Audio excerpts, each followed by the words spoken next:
Welcome to సాక్ష్యం. ముందుగా headlines చూద్దాం. గాంధీ భవన్ లో టీపీసీసీ పిఎస్ఎస్ సమావేశం. టీపీసీసీ చీఫ్ మహేష్ కుమార్ గౌడ్ అధ్యక్షతన సమావేశం. హాజరైన CM Revanth Reddy, AICC in charge Meenakshi Natarajan, deputy CM Bhatti.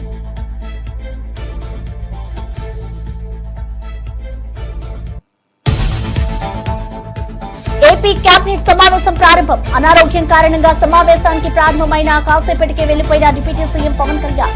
మొత్తం 31 అంశాలతో కేబినెట్ అజెండా. విశాఖలో కాంగ్నిజెంట్ ఏర్పాటుకు భూ కేటాయింపులు. మేడ్చల్ జిల్లా జీడిమిట్ల పోలీస్ స్టేషన్ పరిధిలో దారుణం. ప్రియుడితో కలిసి కన్న తల్లిని హతమార్చిన కూతురు. ప్రియుడు శివ, అతని తమ్ముడు యశ్వంత్ తో కలిసి హత్య చేసిన కూతురు. కేసు నమోదు చేసి దర్యాప్తు చేస్తున్న జీడిమిట్ల పోలీసులు.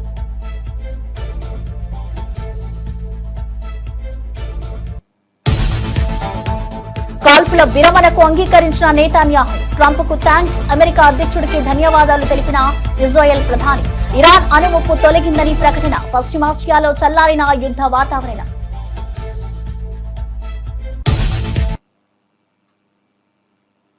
రైటిక హైదరాబాద్ గాంధీ భవన్ లో టీపీసీసీ పొలిటికల్ అఫైర్స్ కమిటీ సమావేశం నిర్వహించారు.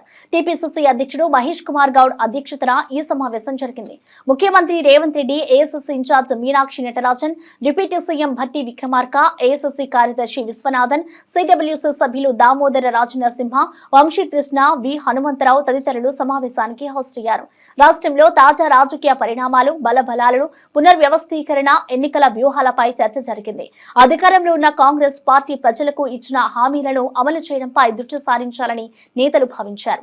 రాష్ట్ర రాజకీయాల్లో పార్టీ ఆధిపత్యాన్ని మరింత బలోపేతం చేసేందుకు కార్యకర్తల భాగస్వామ్యంతో ప్రణాళికలు సిద్ధం చేయాలని నిర్ణయించారు. ఆంధ్రప్రదేశ్ సీఎం చంద్రబాబు నాయుడు అధ్యక్షతన వెలగపూడిలోని సచివాలయంలో కేబినెట్ సమావేశం నిర్వహించబడింది. ఈ సమావేశంలో రాష్ట్ర అభివృద్ధికి దోహదపడే పలు కీలక అంశాలపై సమగ్రంగా చర్చించారు. ప్రజలకు నిత్యావసర సౌకర్యాలు, విద్య, ఆరోగ్య రంగాల బలోపేతం, ఉపాధి అవకాశాల పెంపు తదితర అంశాలపై నిర్ణయాలు తీసుకున్నారు.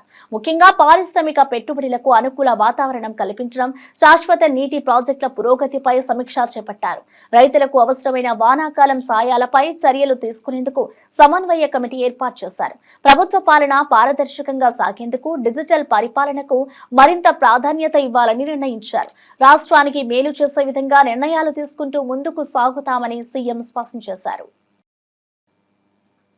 బీఆర్ఎస్ హయాంలో 11 సార్లు రైతు బంధు అందించామని, ఒక్కసారి కూడా హంగామా చేయలేదని మాజీ మంత్రి ఎమ్మెల్యే జగదీష్ రెడ్డి విమర్శించారు. ఇప్పుడైతే 4 విడతలు ఎగ్గొట్టి ఎన్నికల ముందు ఇచ్చిన రైతు బంధుపై సంబరాలు చేసుకుంటున్నారంటూ ఎద్దేవా చేశారు.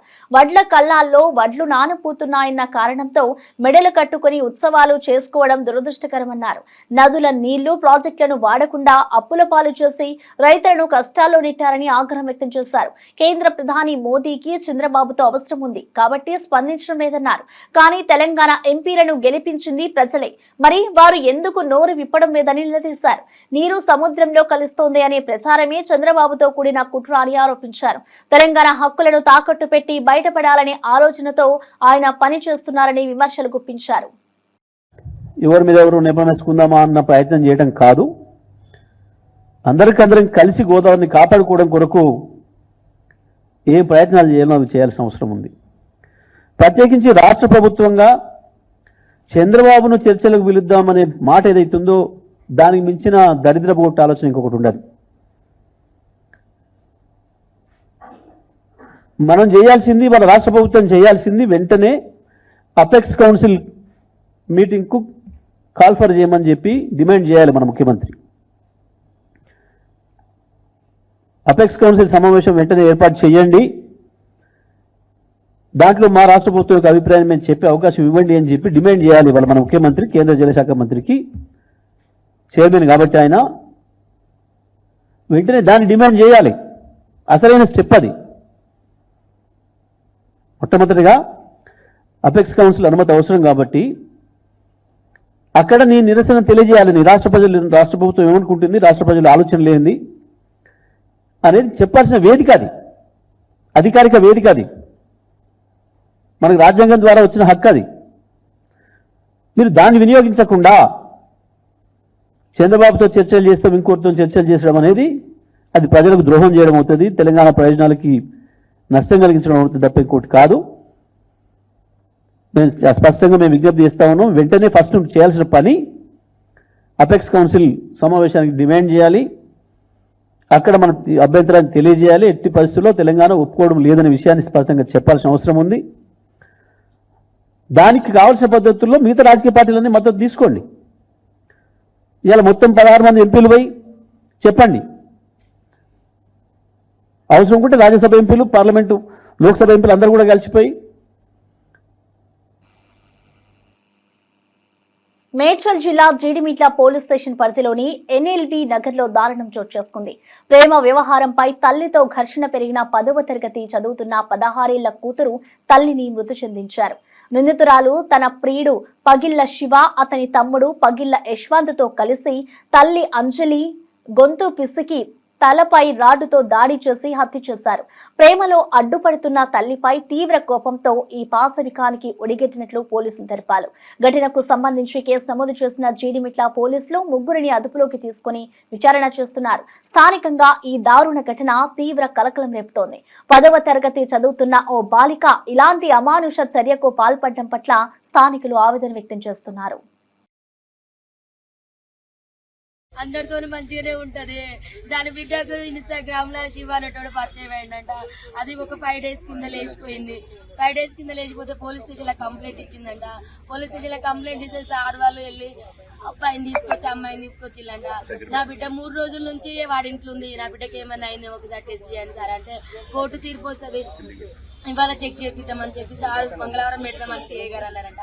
అక్కడ నుంచి దాన్ని ఇంటికి తీసుకొని వచ్చింది. మరి వాళ్ళని ఎట్లా పెట్టిలో నాకు తెలియదు సార్, వాళ్ళ లోపలనే ఉండే, వాడు ఎట్లా బయటకు వచ్చిందో తెలియదు. మా అమ్మ ఇంట్లో పూజ చేస్తాను, రమ్మని బిడ్డ పిలిచిందంట.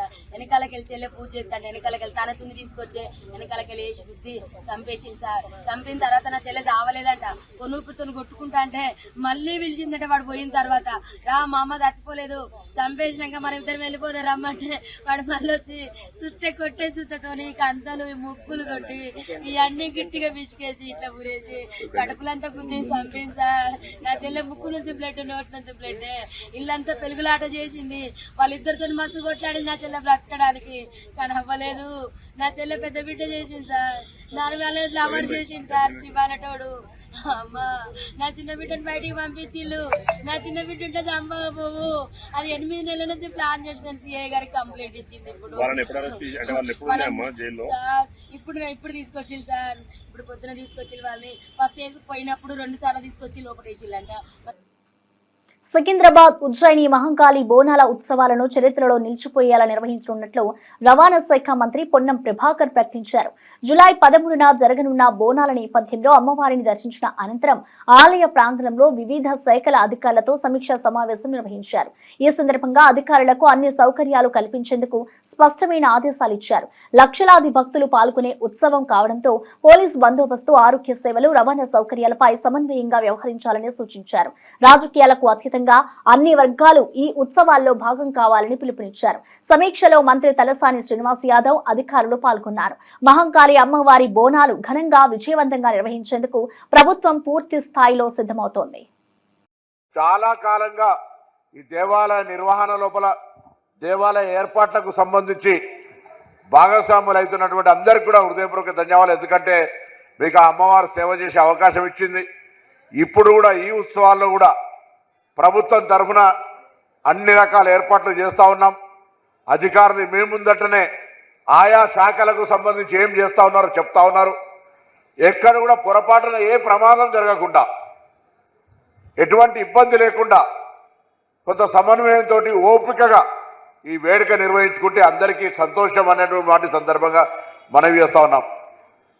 టెంపుల్ ఈవో గారిని కోరుతున్నాం, లోపల కొంత టెంపుల్ ఎలక్ట్రిసిటీ లైన్స్ అన్నింటినీ రీచెక్ చేయించండి. ఇంతకుముందు డీసీపీ గారు చెప్పినట్టుగా, ఎందుకంటే ఎలక్ట్రిసిటీ ఇస్ ఏ ఫాస్టెస్ట్ ఇమీడియట్గా రియాక్ట్ అయ్యేటువంటి డేంజరస్ థింగ్.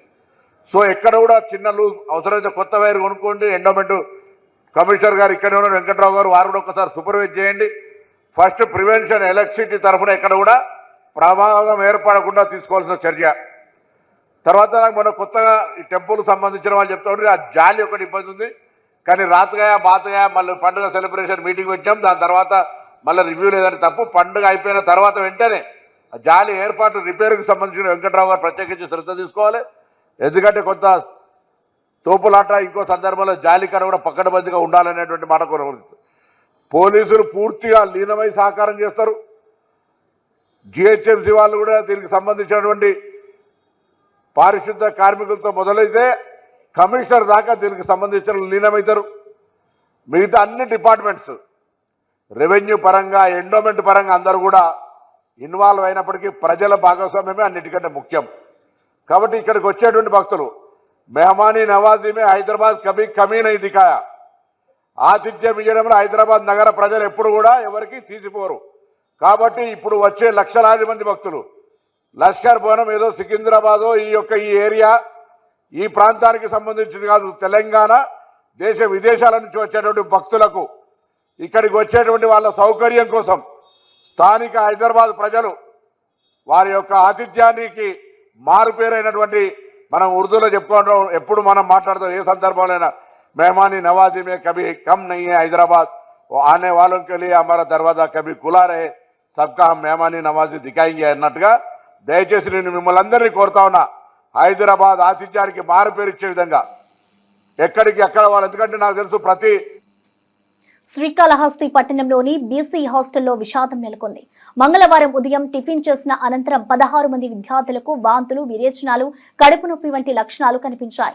ఫుడ్ పాయిజనింగ్ కారణంగా విద్యార్థులు తీవ్ర అస్వస్థతకు గురయ్యారు. వార్డెన్ ఇచ్చిన ప్రాథమిక చికిత్సతోనూ ఉపశమనము లేకపోవడంతో విద్యార్థులను తక్షణమే శ్రీకాళహస్తి ఏరియా హాస్పిటల్కు తరలించారు. అక్కడి డాక్టర్లు తక్షణమే చికిత్స ప్రారంభించారు. బాధితుల్లో 4 విద్యార్థుల పరిస్థితి విషమంగా ఉన్నట్లు సమాచారం. ప్రస్తుతం ఆసుపత్రిలో విద్యార్థులకు వైద్య సేవలు అందిస్తున్నారు. ఈ ఘటనపై విద్యాశాఖ మరియు ఆరోగ్య శాఖ అధికారులు హాస్టల్ను సందర్శించి ఆహార నాణ్యతపై విచారణ ప్రారంభించారు. తల్లిదండ్రులు తీవ్ర ఆందోళనకు లోనయ్యారు.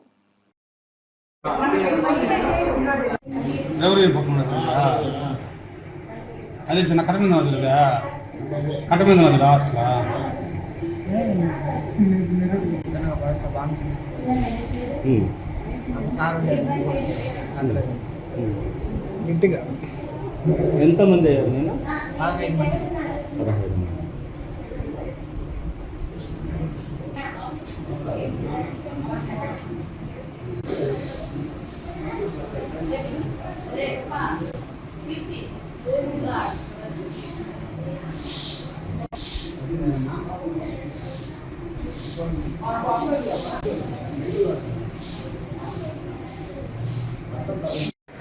సరే ఈరోజు ఉదయం 5:30కి నేను హాస్టల్ విధులకు హాజరు కావడం జరిగింది.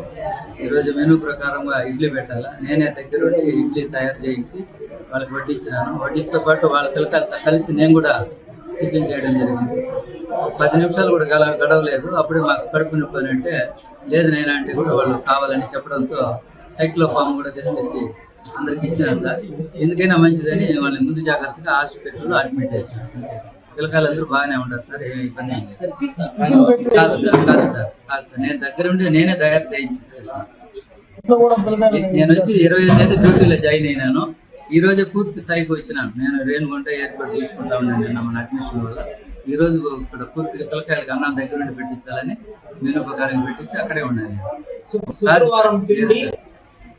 కడుపు నొప్పి వచ్చిన దానికి నేనేం చెప్పాను సార్, తయారు చేసి పెట్టాలి. అంతమందికి రావడం వద్దంటే 11 మంది తీసుకొచ్చేటప్పుడు కూడా బాగానే ఉంటారు. మళ్ళీ మీరెందుకు నిర్లక్ష్యం చేసినారు అని అంటారని ఎందుకైనా మంచిదని నేను పిలుచుకుని వచ్చిన. వెంటనే మా ఆఫీస్కి ఇన్ఫార్మ్ చేసిన, ఆయన కూడా వచ్చేసినాడు. అందరం కలుసుకొని హాస్పిటల్. ప్రకాశం జిల్లా సత్యవానిపాలెం గ్రామంలో హృదయ విదారక ఘటన చోటు చేసుకుంది. కొల్లి గీత అనే మహిళ భర్త పవన్ తరచూ మద్యం మత్తుతో తాను ఎవరిలోనైనా సంబంధం పెట్టుకుందని అనుమానంతో శారీరక వేధింపులకు పాల్పడుతున్నాడన్న కారణంతో తీవ్ర మనస్తాపానికి గురైంది. దీంతో సోమవారం రాత్రి తన 2 పిల్లలైన యోక్షిత, భవిష్య మణికంఠతో కలిసి బావిలో దూకింది. ఈ ఘటనలో కొడుకు భవిష్య మణికంఠ, తల్లి గీత మృతి చెందారు. అయితే కూతురు యోక్షిత శ్రీ బావిలోని మెట్టు పట్టుకొని ఉండడంతో స్థానికులు ఆమెను సకాలంలో రక్షించారు. గ్రామంలో విషాదం అలముకుంది. పోలీసులు ఘటనపై కేసు నమోదు చేసి దర్యాప్తు ప్రారంభించారు.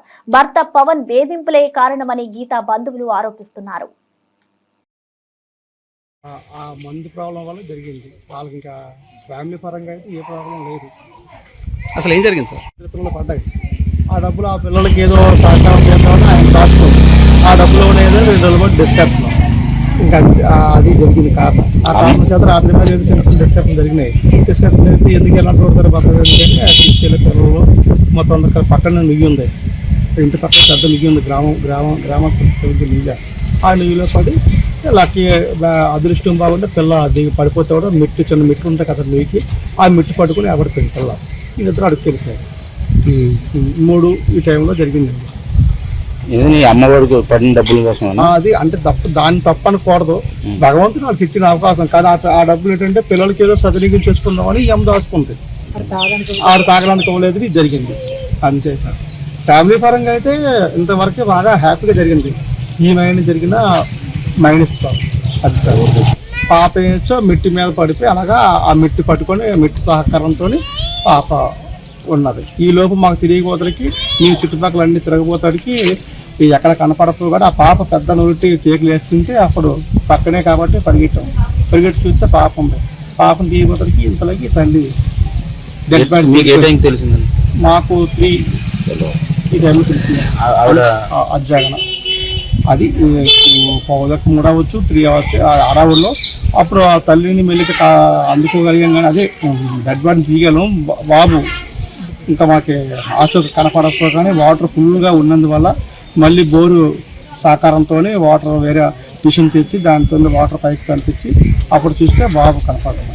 బాబుని తీసాం. ఈ లోప మేము ఇంప్రూవ్మెంట్ చేసాం. అదే పోలీస్ డిపార్ట్మెంట్ వచ్చిన తర్వాత ఇక ఆ డెడ్ బాడీని అంబులెన్స్ ద్వారా సహకారంతో కేజీసీ తరలించారు. మీ పేరండి? నా పేరు ఏదో రాదండి. జ్ఞానమామ. ఇరాన్తో అణుముప్పు తొలగిపోయిందని ఇజ్రాయెల్ ప్రధానమంత్రి బెంజమిన్ నేతాన్యాహు పేర్కొన్నారు. ఈ విషయంలో తమ దేశానికి సహకరించిన అమెరికా అధ్యక్షుడికి నేతాన్యాహు కృతజ్ఞతలు తెలిపారు. డొనాల్డ్ ట్రంప్ సూచనల మేరకు కాల్పుల విరమణకు అంగీకరిస్తున్నట్లు ప్రకటించారు. ఇరాన్తో ఈ మేరకు ఒప్పందం కుదుర్చుకుంటామని అన్నారు. కాల్పుల విరమణ ఒప్పందానికి ఇజ్రాయెల్, ఇరాన్ సూత్రప్రాయంగా అంగీకరించడంతో గత కొంతకాలంగా కొనసాగుతున్న ఘర్షణ వాతావరణానికి తెరపడే అవకాశం ఏర్పడింది. తొలుత ఇరాన్ కాల్పుల విరమణను ప్రారంభించినట్లు సమాచారం. దీనికి ప్రతిస్పందనగా తాము కూడా సీజ్ ఫైర్ కు కట్టుబడి ఉంటామని ఇజ్రాయెల్ తాజాగా ప్రకటించింది. ఈ మేరకు ఇజ్రాయెల్ ప్రధానమంత్రి బెంజమిన్ నేతాన్యాహు కార్యాలయం ఒక అధికారిక ప్రకటన విడుదల చేసింది. ఈ ప్రకటన ద్వారా కాల్పుల విరమణ ఒప్పందం వాస్తవమేనని ధృవీకరించినట్లయింది. ఆంధ్రప్రదేశ్లో అమలాపురం జిల్లాలో నిత్య పెళ్లి కూతురిగా మోసాలకు పాల్పడిన బేతి వీర దుర్గా నీలిమ అనే యువతిపై కేసు వెలుగులోకి వచ్చింది. రామచంద్రాపురం గ్రామానికి చెందిన నీలిమ ఇప్పటి వరకు 12 మంది పురుషులతో వివాహాలు చేసుకుని వారిని మోసగించినట్లు బాధితులు జిల్లా ఎస్పీ కృష్ణారావుకు ఫిర్యాదు చేశారు. విడాకులు తీసుకుని డిప్రెషన్ లో ఉన్న ఆర్థిక స్థితి గల పురుషులను టార్గెట్ చేస్తూ మాయమాటలు చెప్పి పెళ్లి చేసుకుని వారి నుంచి డబ్బులు దోచేసేది. తిరుగుబాటు చేస్తే తప్పుడు కేసులు పెట్టి వేధించేది. ఈ మోసానికి నీలిమ తల్లి బేతి వీరలక్ష్మి, రామకృష్ణ, కళ్యాణ్ అనే వ్యక్తులు సహకరిస్తున్నట్లు బాధితులు ఆరోపిస్తున్నారు. నర్సాపురం, పాలకొల్లు, కొవ్వూరు ప్రాంతాలకు చెందిన 3 బాధితులు ఇప్పటికే ఎస్పీకి ఫిర్యాదు చేశారు. ఈ ఘటన జిల్లా వ్యాప్తంగా కలకలం రేపుతోంది. చేసుకుంటానని చెప్పి మా అబ్బాయిని ప్రేమలో దింపి డామినేట్ చేసి 15 లక్షలు తీసుకుందండి. మళ్ళీ ఇంకా డబ్బులు కావాలని మమ్మల్ని బెదిరిస్తుంది అత్తమానను. ఈ అమ్మాయి దగ్గర కొంచెం పోలీస్ కేసు పెట్టి మా డబ్బులు మాకు ఇప్పించవలసిందిగా కోరుతున్నాం. నిత్య పెళ్లి కూతురు అని తెలిసిందండి ఈ అమ్మాయి. మేము ఎస్పీ గారికి కంప్లైంట్ ఇచ్చామండి. నిత్య పెళ్లి కూతురు అని తెలిసింది. మా అబ్బాయిని డామినేట్ చేస్తుంది. తీసుకున్న డబ్బులే కాకుండా ఇంకా కావాలని మాకు న్యాయం చేస్తారని మేము కంప్లైంట్ చేయడానికి వచ్చామండి. కొంచెం మాకు న్యాయం చేయండి. కూతురు బిడ్డ పెళ్లి కూతురు 12 పెళ్లిళ్ళు చేసుకుంటే వీళ్ళ టార్గెట్ అంతా కూడా 2 పెళ్లి అయిన వాళ్ళదే అరెస్ట్ చేయమని కోరుతున్నామండి. చాలా మానసికంగా ఏర్పిస్తున్నారు. రైతు భరోసా నిధులు మింగేసిన కాంగ్రెస్ సంబరాలు ఎందుకని మాజీ మంత్రి సింగిరెడ్డి నిరంజన్ రెడ్డి తీవ్ర విమర్శలు చేశారు. కేసీఆర్ ప్రభుత్వం ఇచ్చిన రైతు బీమా, ఖరీఫ్ బోనస్, వానాకాలం ధరలు అన్నిటినీ తుంగలో తొక్కిన కాంగ్రెస్ ప్రభుత్వం ఇప్పుడు రైతు పండుగ అంటూ తప్పుడు చిత్రణకు దిగుతుందన్నారు. 4 విడతల రైతు భరోసా ఇవ్వకుండా రైతులను మోసం చేశారని, చివరకు స్థానిక ఎన్నికల భయంతో ఇప్పుడు ఇవ్వడం హాస్యాస్పదమని మండిపడ్డారు. వానాకాలం పంటలకు బోనస్ ఇవ్వలేదని, కాలువల ధాన్యాన్ని కొనకుండా రైతులను కన్నీటి పాలు చేశారని ఆరోపించారు. లగచర్ల, పెదధన్వాడాల రైతులకు బేడీలు వేయడాన్ని తిప్పి చెప్పారు. కాంగ్రెస్ 10 ఏళ్ల పాలనలో ఒక్క పథకమైనా రైతుల కోసం ఉందా అని ప్రశ్నించారు. రైతుల జీవితాలతో ఆడుకుంటున్న కాంగ్రెస్ కు సమాధానం ఖచ్చితంగా ప్రజలే చెబుతారన్నారు. ప్రధాని మోడీపై ఏఐసీసీ అధ్యక్షుడు మల్లికార్జున్ ఖర్గే తీవ్ర స్థాయిలో ధ్వజమెత్తారు. సామాన్యుల జీవనాన్ని పట్టించుకోకుండా నిత్యావసర ధరల పెరుగుదలపై మౌనంగా ఉంటే ఎలా విశ్వగురు అవుతారని ప్రశ్నించారు. ప్రతిపక్షాలపై పదే విమర్శలు చేయడమే ప్రధాని పని అయిందన్నారు. పహల్గాం ఉగ్రదాడి తర్వాత జరిగిన 2 అఖిలపక్ష సమావేశాలకు హాజరు కాకుండా మోడీ అవమానించారని ఆరోపించారు. దేశ భద్రతపై ఏమీ చేయకపోయినా ఇప్పుడు ఆపరేషన్ సింధూర్ విజయంపై క్రెడిట్ తీసుకోవడం అబాసుపాలమన్నారు. ప్రధాని బాధ్యతగా వ్యవహరించాలని, రాజకీయ లబ్ధికి ముందుకు పోకుండా చర్యలు తీసుకోవాలని ఖర్గే సూచించారు. దేశం మొత్తం భద్రతా అంశాలపై ఆందోళన చెందుతుంటే మోడీ మౌనం దేనికని నిలదీశారు. ನೀನು ಊರು ತುಂಬಾ ಮೆರಿ, ದೇಶ ತುಂಬಾ ಮೆರಿ ಅಂತ ನಾವು ಹೇಳಲಿಲ್ಲ. ಇಲ್ಲಿ ನಿಮ್ಮ ಮನೆ ಮೊದಲು ಸುಧಾರಣೆ ಮಾಡಿ, ಇಲ್ಲಿನ ಜನರಿಗೆ ಸುಧಾರಣೆ ಮಾಡಿ. ಇವತ್ತೇನಾಗಿದೆ, ನಮ್ಮ ಮಕ್ಕಳಿಗೆ ವಿದ್ಯಾಭ್ಯಾಸ ಕಲಿಸುವಾಗ ನಮ್ಮ ಸಿಲೆಬಸ್ ಬೇರೆ. ಇವತ್ತು RSS ಸಿಲೆಬಸ್ ಇವತ್ತು ವಿಶ್ವವಿದ್ಯಾಲಯದಲ್ಲಿ ಬರ್ತಾ ಇವೆ. RSS ಸಿಲೆಬಸ್ ಇವತ್ತು ಯೂನಿವರ್ಸಿಟಿಗಳಲ್ಲಿ ಬರ್ತಾ ಇವೆ. RSS ಸಿಲೆಬಸ್ ಈ ನಮ್ಮ ಮೊರಾರ್ಜಿ ದೇಸಾಯಿ ಸ್ಕೂಲ್, ಇಂಥ ದೊಡ್ಡ ಸ್ಕೂಲ್ಗಳೇನಿವೆ ಅಥವಾ ಕೇಂದ್ರೀಯ ವಿದ್ಯಾಲಯಗಳೇನಿವೆ ಅಲ್ಲಿ ತಮ್ಮ ಜನರಿಗೆ ಅಪಾಯಿಂಟ್ ಮಾಡ್ತಾ ಇದ್ದಾರೆ. ಎಲ್ಲ ಕಡೆ RSS ಜನರಿಗೆ ಅಪಾಯಿಂಟ್ಮೆಂಟ್ ಕೊಡಿಸಿ ನಮ್ಮ ಮಕ್ಕಳಿಗೆ ಬೀದಿ ಪಾಲ ಮಾಡ್ತಾ ಇದ್ದಾರೆ. ನೀವು ಹೇಳಿ, ಯಾವ ಬಡು ಮಕ್ಕಳು ಮೋದಿ ಸಾಹೇಬರ ಕಾಲದಲ್ಲಿ ಲಕ್ಷಾಂತರ ನಮ್ಮ ನೌಕರಿಗಳ ಖಾಲಿ ಇದ್ರೂ ಕೂಡ, ಸುಮಾರು 30 ಲಕ್ಷದ ಮೇಲೆ ನೌಕರಿಗಳ ಖಾಲಿ ಇದ್ರೂ ಕೂಡ ಅವರು ಎಂದೂ ಕೂಡ ತೆಗೆದುಕೊಳ್ತಾ ಇಲ್ಲ. ಏನೋ ಕರ್ನಾಟಕದಲ್ಲಿ ಮಾತ್ರ ಸಿದ್ದರಾಮಯ್ಯನವರು ಮುಖ್ಯಮಂತ್ರಿಯಾಗಿ ಅನೇಕ ನಮ್ಮ ಮಂತ್ರಿಮಂಡಲದಲ್ಲಿ ಸದಸ್ಯರು ಒಮ್ಮತದಿಂದ ಕೆಲಸ ಮಾಡಿದಕ್ಕಾಗಿ ಕೆಲವು ನೌಕರಿಗಳು ಇಲ್ಲಿ ಸಿಗ್ತಾ ಇವೆ. ಅದರಲ್ಲಿ ಆರ್ಟಿಕಲ್ 371J ಇದು ಬಂದ ಮೇಲೆ ನಿಮ್ಮೆಲ್ಲರಿಗೆ ಒಂದು ನೌಕರಿಗಳಾಗ್ಲಿ, ಇಂಜಿನಿಯರಿಂಗ್ ಸೀಟ್ ಆಗಲಿ, ಮೆಡಿಕಲ್ ಸೀಟ್ ಆಗಲಿ, ಕೃಷಿ ಸೀಟ್ ಆಗಲಿ, ಇವು ಸಿಗ್ತಾ ಇವೆ ಇಲ್ಲ, ಇದನ್ನು ನೀವು ಹೇಳಕ್ಕಾಗಲ್ಲ. ಅರೆ నిత్య పెళ్లి కూతురు అంటూ వస్తున్న ఆరోపణలపై బేతి వీర దుర్గా నీలిమ మీడియా ముందుకు వచ్చి స్పందించారు. తనపై చేస్తున్న ఆరోపణలు పూర్తిగా అవాస్తవమని, అసత్య ప్రచారాలతో తల్లడిల్లుతున్నారని ఆవేదన వ్యక్తం చేశారు. నేను మోసం చేశానంటున్న 12 మంది పురుషులను మీడియా ముందు తీసుకురండి, నిజమేంటో తేల్చుకుందామని నీలిమ సవాల్ విసిరారు. తాను ఎవరిని మోసం చేయలేదని స్పష్టంగా చెప్పారు. న్యాయం కోసం పలువురు రాజకీయ నాయకులకు ఫిర్యాదు చేసినా ప్రయోజనం లేకపోయిందని తెలిపారు. తన పరువు మీద తప్పుడు ప్రచారం జరుగుతోందని రామచంద్రాపురం పోలీసులకు ఫిర్యాదు చేశారని చెప్పారు. తప్పుడు ఆరోపణలతో తన జీవితం దెబ్బతింటుందని వాపోయారు. ఇటు న్యాయం జరిగే వరకు పోరాటం కొనసాగిస్తారని నీలిమ స్పష్టం చేస్తున్నారు. ఇంకా అమ్మ లేదు కదండి, అమ్మ వచ్చే వరకు వెయిట్ చేయండి అంటే ఎవరు వెయిట్ చేయలేదు. పెళ్లి ముహూర్తం అయిపోతుందమ్మా, అమ్మకి అంతా నచ్చింది, అమ్మకి మేము ఆల్రెడీ మాట్లాడేసామంటే ఇంక సరే అమ్మకి ఇష్టం కదని చెప్పి నేను యాక్సెప్ట్ చేసేసాను.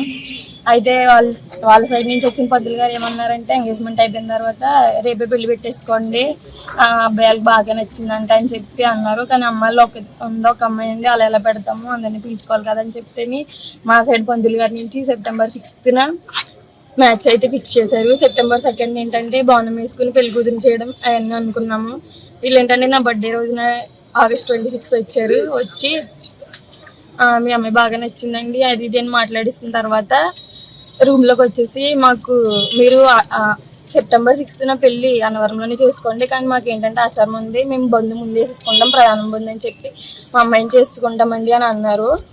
అమ్మాయిని చేసుకుంటామంటేనే ఇంకేమైందంటే ఆగస్ట్ 26th బంధు అని చెప్పేసి బంధు వేసినట్టునే తాళి కూడా కట్టడం జరిగింది. రూమ్లో అదేంటంటే వాళ్ళు ఎలా కట్టేస్తారని మా అమ్మ అడిగితే మీ సంప్రదాయం ప్రకారంగా మీరు చేసుకోండి, మా సంప్రదాయం ప్రకారంగా మేము చేసుకుంటామని చెప్తే ఇంక సర్లే ఎలాగోని వచ్చింది కదా అని చెప్పి అమ్మ కూడా యాక్సెప్ట్ చేసింది. ఆ తర్వాత సెప్టెంబర్ 2nd మేము బోనం వేసుకుని పెళ్లి కూతురిని చేసుకోవడం అన్నీ జరిగినాయండి. సెప్టెంబర్ 2nd ఏంటంటే అమ్మకు కాల్ వచ్చింది, ఏమనంటే ఆల్రెడీ మ్యారీడ్ కదా, ఎలా చేసుకుంటాం, మాకు డివోర్స్ అవ్వకుండా మీరు ఎలా చేసుకుంటారు, నాకు 2 పిల్లలు ఉన్నారు, ఒక పాప బాబు ఉన్నారు, వాళ్ళిద్దరికి నేను ఎలా అన్యాయం చేయాలనుకుంటున్నారు, మీరు కూడా ఆడపిల్ల ఉంది కదా అంటే మా అమ్మాయికి అప్పటికప్పుడు అన్ని ఎంక్వైరీ చేస్తే ఇతను పెద్ద ఫ్రాడ్ అని తెలిసిందండి. ఇంకా ఇలాగ అమ్మాయిల్ని పెళ్లి చేసేసుకుని వేరే ఇలా న్యూస్లు చెప్తే ఇంకా మేము ఇక్కడ రామచంద్రపురం పోలీస్ స్టేషన్కి వచ్చి కేసులు అవి ఫైల్ చేసాం. కేసులు అవి ఫైల్ చేస్తే వీళ్ళు ఫస్ట్ పట్టించుకోలేదండి.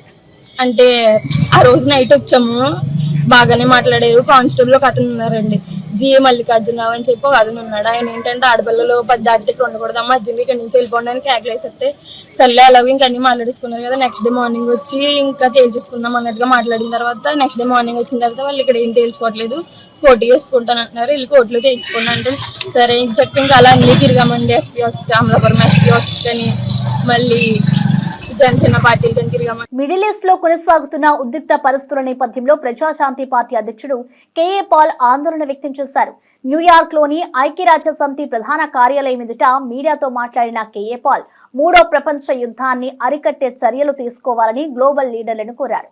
లక్షలాది మంది ప్రాణాలు కోల్పోతున్నారని, $1 ట్రిలియన్ సమృద్ధి నాశనమవుతుందని తెలిపారు. యుద్ధం వల్ల మానవత్వం నాశనం అవుతుందని పేర్కొన్నారు. అమెరికా అధ్యక్షుడు డొనాల్డ్ ట్రంప్, ఇజ్రాయెల్ ప్రధాని నేతాన్యాహు, ఇరాన్ నాయకత్వం, రష్యా అధ్యక్షుడు పుతిన్తో పాటు UN జనరల్ సెక్రటరీ ఈ సమస్యపై తక్షణమే జోక్యం చేసుకోవాలని కోరారు. ప్రపంచ శాంతికి తన వంతు బాధ్యతగా ఈ విజ్ఞప్తి చేస్తున్నారని తెలిపారు. To plead with all the leaders, including UN Secretary General, presidents and prime ministers that are my friends, and some who have been recently elected. What are we waiting for? Are we waiting for World War III? Are we going to stop Iran-Israel war before it becomes World War III? I'm asking my friends, why are you silent? I remember during Iraq war, Mexican President Fox, Jacques Chirac of France stood with me, said enough is enough, let's not invade Iraq. But we did. Have we not learned from Iraq, Iran, Syria, Libya, Sudan? Why again starting another war with Iran and Israel?